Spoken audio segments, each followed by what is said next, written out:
আচ্ছা, এরপরে আমরা যে টপিকটা নিয়ে আলোচনা করব সেটা হচ্ছে ভরবেগ। তো আমরা একদম ডিরেক্টলি ভরবেগের সংজ্ঞাতে চলে যাব। দেখো এখানে কি বলা হয়েছে, যে বস্তুর ভর এবং বেগের সমন্বয়ে বস্তু যে ধর্ম উদ্ভব হয় সেটাকেই ভরবেগ বলে। এবং এর পরের লাইনে দেওয়া আছে যে বস্তুর ভর এবং বেগের গুণফল দ্বারা ভরবেগ পরিমাপ করা হয়। তার মানে আমরা বুঝতে পারলাম ভর এবং বেগের গুণফল দ্বারা ভরবেগ পরিমাপ করা হয়, এটাও আমরা সবাই জানি। এই জায়গার একটা লাইন আমরা মোটামুটিভাবে খুব ভালোভাবে মাথায় রাখবো, যে গতি জড়তা ভরবেগের সমানুপাতিক। গতি জড়তা কী ভাইয়া? ভরবেগের সমানুপাতিক। ঠিক আছে, এই লাইনটা আমরা একটু ভালোভাবে দেখব। এরপরে আমরা জানি ভরবেগ হচ্ছে ভেক্টর রাশি। ভরবেগের এসআই এককটা আমরা খুব ভালোভাবে পড়ব। ভরবেগের এসআই একক কেজি মিটার পার সেকেন্ড। আচ্ছা, এবং মাত্রা হচ্ছে ml/t পার ওয়ান। আচ্ছা, এটা তুমি চাইলে এইভাবে মনে রাখতেই পারো যে কেজি মিটার পার সেকেন্ড, তাই না? তো কেজি থেকে কি আসতেছে বলো তো? কেজি থেকে আমাদের এম আসছে। আর meter per second, meter per second মানে কি? বেগ। আর বেগের হচ্ছে মাত্রা আমরা জানি lt পার ওয়ান।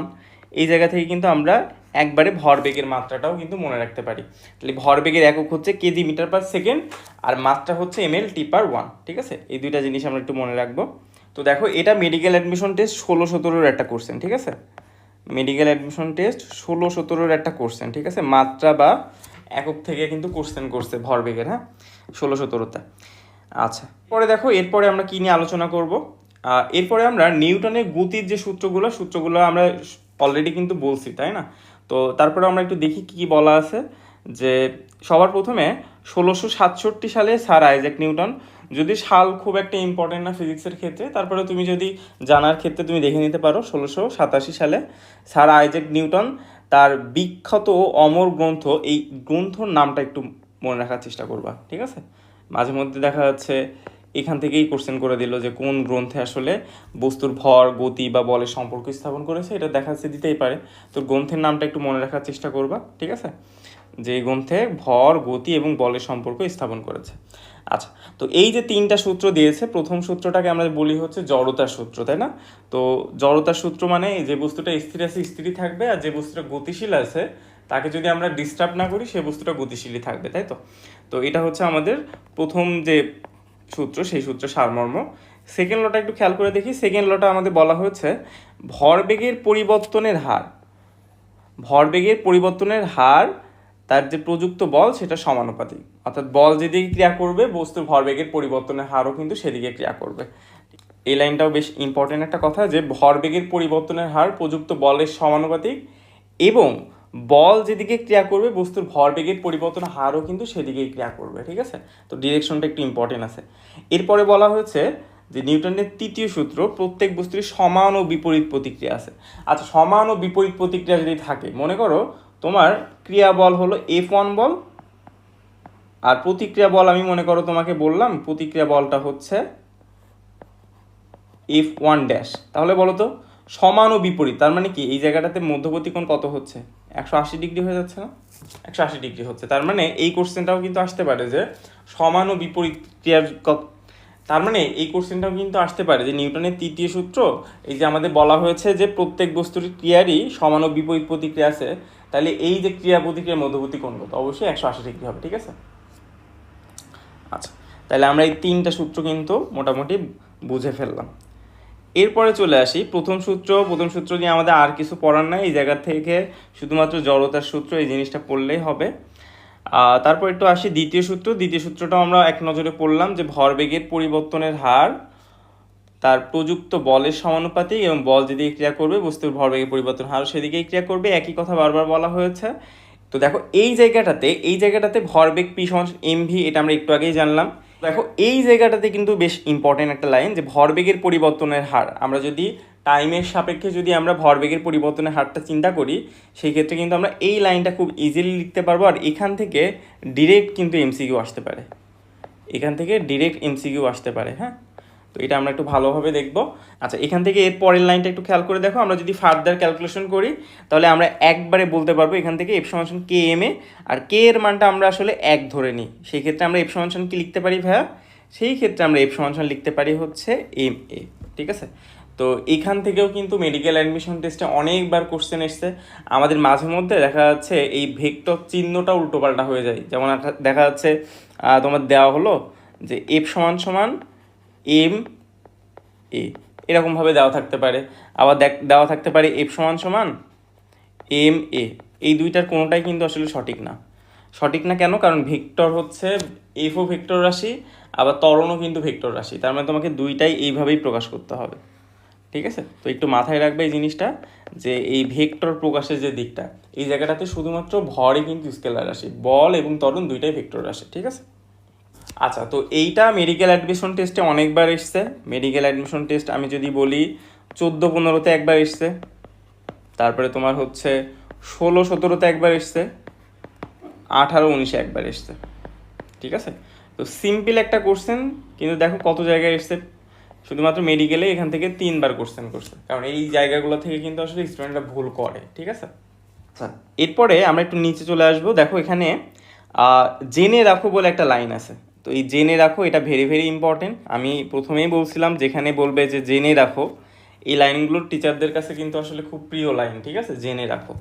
তো দেখো এই জায়গাটাতে কি বলা আছে, নিউটনের গতির দ্বিতীয় সূত্র হতে বলের একক, একক বলের সংজ্ঞা, বলের অভিমুখ, বলের নিরপেক্ষ নীতি ইত্যাদি জানা যায়। ঠিক আছে, এই লাইনটা খুবই ভালোভাবে মনে রাখবো, কি কি জানা যায়, এটা ভেরি ভেরি ইম্পর্টেন্ট। ঠিক আছে, দ্বিতীয় সূত্র থেকে বলের একক সম্পর্কে জানা যায়, তারপরে একক বলের সংজ্ঞা সম্পর্কে জানা যায়, বলের অভিমুখ এবং বলের নিরপেক্ষ যে নীতি, এই জিনিসগুলো সম্পর্কে কিন্তু নিউটনের দ্বিতীয় সূত্র থেকে জানা যায়। ঠিক আছে, তো এই লাইনটা খুব ভালোভাবে পড়বো। তো এরপরে তৃতীয় সূত্রে আমরা একটু আগেই পড়লাম, তাই না, যে সমান ও বিপরীত দিকে আসলে ক্রিয়া প্রতিক্রিয়া বল কাজ করে, 180 ডিগ্রি হয়। তো যেহেতু আসলে এইটা ভেক্টর চিহ্ন দ্বারা প্রকাশ করা হয়েছে, এই জন্য আসলে এখানে মাইনাস দ্বারা প্রকাশ করা হয়েছে। এই মাইনাস বলতে এখানে শুধুমাত্র ডিরেকশন বোঝাচ্ছে। ঠিক আছে, আর কিছুই না। তবে এদের মধ্যবর্তী কোণ কত হবে, 180 ডিগ্রি। ঠিক আছে, আচ্ছা, এরপর আমরা একটু নিচে চলে আসবো, যে বলের নিরপেক্ষ নীতি। বলের নিরপেক্ষ নীতিটা একটু খেয়াল করে দেখি। তো আমরা ডিরেক্টলি এই জায়গাটাতে একটু চলে আসবো, যে তোমার হচ্ছে বস্তুর ওপর বলের ক্রিয়ার বেশ কয়েকটা বৈশিষ্ট্যকে বলের নিরপেক্ষ নীতি হিসেবে বা ভৌত অনির্ভরশীলতা বলা হয়। ঠিক আছে, কি কি জিনিস, সেই জিনিসগুলো কিন্তু আসলে আমরা নিউটনের দ্বিতীয় সূত্র থেকে পাই। সেই জিনিসগুলো আমরা একটু দেখবো এক নজরে। একদম প্রথমটা কি বলা হয়েছে, দেখো বলা হয়েছে যে বস্তু ত্বরণ প্রযুক্ত বলের সমানুপাতিক। তার মানে কি বলতো ভাইয়া, তোমার প্রযুক্ত বল যত বেশি হবে তোমার ত্বরণও কিন্তু তত বেশি হবে। অর্থাৎ আমরা বলতে পারবো এখান থেকে এফ সমানুপাতিক এ। ঠিক আছে, আচ্ছা, পরের লাইনটা দেখি। পরের লাইনটা কি বলা হয়েছে, বলা হয়েছে যে বলের ক্রিয়া বন্ধ হয়ে গেলে বস্তুর ত্বরণ বা মন্দন থাকে না। আচ্ছা, বলের ক্রিয়া যদি আসলে বন্ধই হয়ে যায়, অর্থাৎ এফ সমান সমান যদি আসলে 0 হয়ে যায়, সেই ক্ষেত্রে কিন্তু আমাদের ত্বরণ বা মন্দন দুইটার কোনোটাই থাকবে না, কারণ সমানুপাতিক যেহেতু। ঠিক আছে, আচ্ছা, পরেরটা কি বলা হয়েছে, পরেরটা বলা হয়েছে যে বলের অভিমুখ ত্বরণের অভিমুখ, বলের অভিমুখই ত্বরণের অভিমুখ। ঠিক আছে, এই লাইনটা খুবই ইম্পর্টেন্ট। নিউটনের দ্বিতীয় সূত্র থেকে আমরা পেয়েছি বলের অভিমুখ মানেই হচ্ছে ত্বরণের অভিমুখ। ঠিক আছে, এবং আমরা দেখলাম হচ্ছে যদি ক্রিয়া বন্ধ থাকে ত্বরণ বন্ধন থাকবে না। এবং তার আগেরটা দেখলাম হচ্ছে কি, দেখলাম তার আগেরটা দেখলাম হচ্ছে বস্তুর ত্বরণ প্রযুক্ত বলের সমানুপাতিক। ঠিক আছে, আচ্ছা আচ্ছা, 4 নম্বর পয়েন্টটা দেখি। 4 নম্বর পয়েন্টটাতে বলা হয়েছে যে বস্তুর উপর বল ক্রিয়া করলে বস্তুটি ত্বরণ নিয়ে চলতে থাকবে। এটাই আমরা জানি, যদি আমরা বল প্রয়োগ না করি তাহলে ত্বরণ হবে না। তো আমরা যদি বল প্রয়োগই করি তাহলে একটা ত্বরণ নিয়ে বস্তুটি চলতে থাকবে। ঠিক আছে, তো এই 4টা পয়েন্টই আমরা খুবই ভালো করে পড়বো। এই জিনিসগুলো কিন্তু আমাদের জন্য ভেরি ভেরি ইম্পর্টেন্ট। এমসিকিউ এর বহুপদীর ক্ষেত্রে, তারপরে নিচের কোনটি সঠিক নয়, এই টাইপের কোশ্চেনগুলোর ক্ষেত্রে কিন্তু এই জায়গাগুলো থেকে কিন্তু কোশ্চেন করে ফেলে। ঠিক আছে, আচ্ছা, এরপরে আমাদের ম্যাথমেটিক্যাল প্রবলেম। এখান থেকে আমরা খুব বেশি আলোচনা করব না, তবে কিছু কিছু ম্যাথ তোমরা একটু দেখতে পারো। যেমন হচ্ছে এই ম্যাথটা তুমি চাইলে দেখতে পারো। দেখো এখানে কি বলা হয়েছে, যে 980 নিউটন ওজনের একটি বস্তুকে 1 মিটার/সেকেন্ড স্কোয়ার ত্বরণ দিয়ে কত বল প্রয়োগ করতে হবে। আচ্ছা, তো একটা জিনিস তো আমরা মোটামুটি সবাই জানি, সেটা হচ্ছে ভর কিন্তু পরিবর্তন হয় না, ওজন পরিবর্তন হয়। ঠিক আছে, তো এই জায়গাটাতে ওজনের মান বলে দেওয়া আছে, তাই না। তো এখান থেকে আমি ইজিলি কি নির্ণয় করতে পারবো, ভরটাকে আগে নির্ণয় করতে পারবো, যে ডাব্লু সমান সমান এম জি, এই সূত্র দিয়ে। এখান থেকে আমরা এম এর মানটা বের করে ফেলছি আগে। এম এর মানটা যখনই তুমি বের করে ফেলবা, তখন এফ সমান সমান এম এ করা তো ইজি। এফ সমান সমান এম এ করা ইজি না। তো তোমার মেন কাজটা হচ্ছে, যেহেতু আসলে ভর কখনো পরিবর্তন হয় না, ওজন পরিবর্তন হয়। ওজন কেন পরিবর্তন হয়, অভিকর্ষ ত্বরণের কারণে ওজন পরিবর্তন হয়। তো তুমি ইজিলি এখানে এম এর মান বের করতে পারবা, আর এখানে আমাদের এফ এর মানটাও বের করতে পারবা। ঠিক আছে, তো এরকম ছোট ছোট জিনিস কিন্তু এমসিকিউতেই আসে। ঠিক আছে, রিটেনে খুব একটা এত সহজ অঙ্ক আসে না। আচ্ছা, এর পরের অঙ্কটা একটু খেয়াল করে দেখি। পরের অঙ্কটা কিন্তু বেশি ইম্পর্টেন্ট আছে। ঠিক আছে, তোমাদের পরীক্ষাতে কিন্তু এই টাইপের কোশ্চেন আসতে পারে। তো দেখো এখানে বলা হয়েছে 4 কেজি ভরের একটি বস্তুকে 10 মিটার/সেকেন্ড স্কয়ার ত্বরণে গতিশীল করতে হলে কত বল প্রয়োগ করতে হবে। আচ্ছা, এখানে আমাদের পথের যে ঘর্ষণ বল এটা দেওয়া আছে। তো আমরা এই জিনিসগুলো এইভাবে মনে রাখবো। মনে করো এইটা একটা বস্তু, এইটা মনে করো একটা বস্তু, ঠিক আছে।